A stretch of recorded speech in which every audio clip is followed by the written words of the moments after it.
দিয়ে পাচ্ছেন আমার টাইমিং কভারটা খুলতেছি। হেড লাগানো অবস্থায় আমরা টাইমিং কভারটা খুলতেছি, ইঞ্জিনটা লাগানো অবস্থায় আমরা হেডটা খোলার চেষ্টা করবো। এখন টাইমিংটা খুলতে হবে।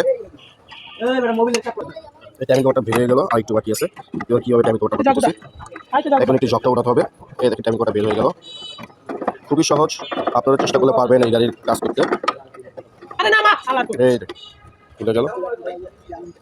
অ্যাডজাস্টারটা লুজ দিতেছি, অ্যাডজাস্টারটা লুজ দেওয়ার পর আমরা খুলবো। এটা হলো টাইমিং। দেখেন অ্যাডজাস্টারটা খোলা শেষ আমাদের। দেখেন এটা হলো অ্যাডজাস্টার। অ্যাডজাস্টারটা অবশ্যই ভালোভাবে চেক করে আবার লাগাতে হবে। এখন আমরা খুললাম, টাইমিং চেনটা বের করবো আমরা। এখানে বের হয়ে গেল, সব কিছু বের হয়ে গেছে। দেখেন আপনি ক্যামগুলো ফ্লো হচ্ছে, 10 লেগেছে। খুব তাড়াহুড়ো করে আমি হেডটা খুলতেছি, কারণ সময় নাই, খুবই তাড়াতাড়ি গাড়িটা ডেলিভারি দিতে হবে।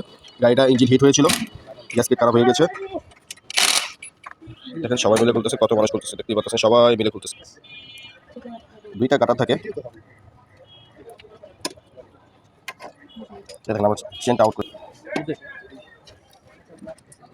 খুবই সহজ গাইস, দেখতে পাচ্ছেন 3টা মার্ক। এই মার্ক চেনের ভিতরে দেওয়া আছে, একটা মার্ক 2টা ক্যামে যাবে, এটা যাবে আপনার ক্রেনে।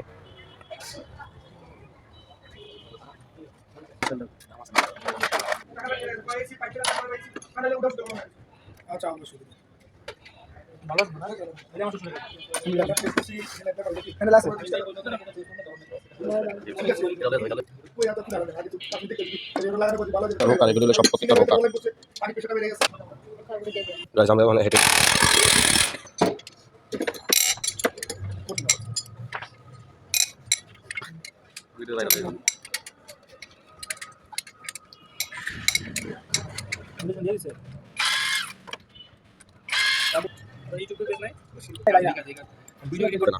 সব রিয়েল খুঁজতেছে ওরা। সব খোলা শেষ, এখন আমরা হেডটা উঠাবো। দেখতে পাচ্ছেন, দেখা দাও।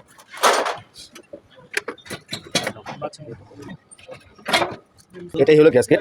এই যে গ্যাসকেটটা, এই গ্যাসকেটটা এই যে কেটে গেছে, এই যে এখানে কেটে গেছে। কালো যে আবরণ, এই যে হিট খাওয়ার পর কেটে যাওয়ার 2টা সেকশন, 2টা মিস করছে, 2টার প্রেশার একসাথে এসে পড়ছে। এই যে জায়গাটা মিসিং আছে, এই দেখেন, দেখছেন জ্বলন্ত। আর এই দেখেন কত সুন্দর ফ্রেশ, এই যে ফ্রেশ। আর এটা দেখছেন একটা ফায়ার হয়েছে, ফায়ার পরে এটা এই যে আপনার এখানে মিসিং করছে। এই দুটো আছে না, পানি বাষ্প উড়ে গেছে, এটা আছে না, হেড আছে না, এগুলো দিয়ে ফিক্সিং করব কাজ করলে।